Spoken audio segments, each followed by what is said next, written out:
ওরে টিকাটুলের মোড়ে একটা আরে অফিসার সিনেমা হলে রয়েছে, আরে হলে নাকি এয়ার কন্ডিশন রয়েছে, হলে নাকি এয়ার কন্ডিশন রয়েছে।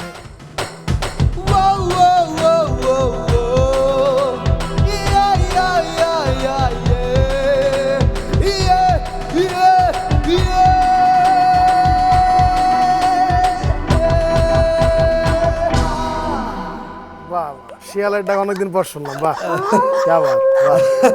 প্রিয় দর্শক শ্রোতা, গান হবে, আপনাদের পছন্দের গানই হবে। সিশার ধরেন, সিশার ধরেন, চেক, ডিশার ধরেন, ডিশার ধরেন।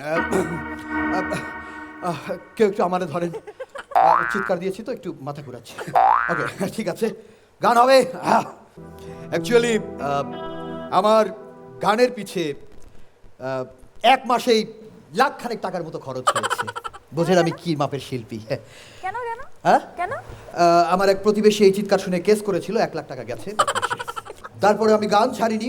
যাও, প্রিয় দর্শক সবাইকে শুভেচ্ছা জানিয়ে শুরু করছি গান ইন ফান। জোরে একটা করতালি হো।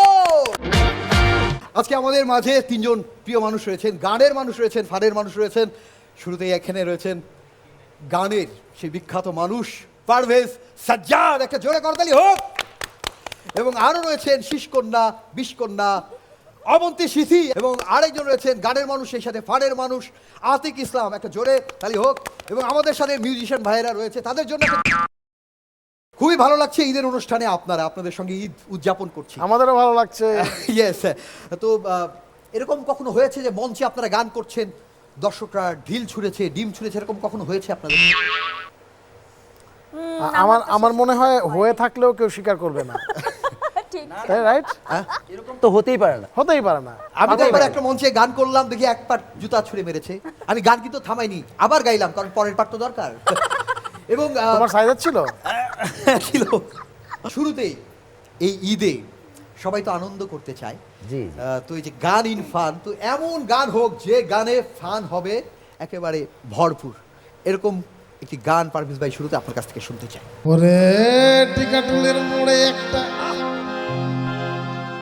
আরে অফিসার সিনেমা হলে রয়েছে, আরে হলে নাকি এয়ার কন্ডিশন রয়েছে, হলে নাকি এয়ার কন্ডিশন রয়েছে। ও রে ভাই, একদিন গেলাম সিনেমা দেখতে, সিনেমা হলে গিয়ে দেখি সুন্দরী মেয়ে একটা আমার পাশেই বসেছে, হলে নাকি এয়ার কন্ডিশন রয়েছে। ওরে টিকাটুলের মোড়ে একটা হল রয়েছে, হলে নাকি এয়ার কন্ডিশন রয়েছে। ও সাজ্জাদ ভাই, দারুণ, একেবারে দুর্দান্ত। আমি আমার ওস্তাদজির কাছে গান শিখতে আমি সিনেমা হলে যেতাম, সেই স্মৃতি মনে পড়ে গেল। কারণ আমার ওস্তাদজি সিনেমা দেখতে যেত, ওখানে যেয়ে আমার গান শিখতে হতো, এই আর কি।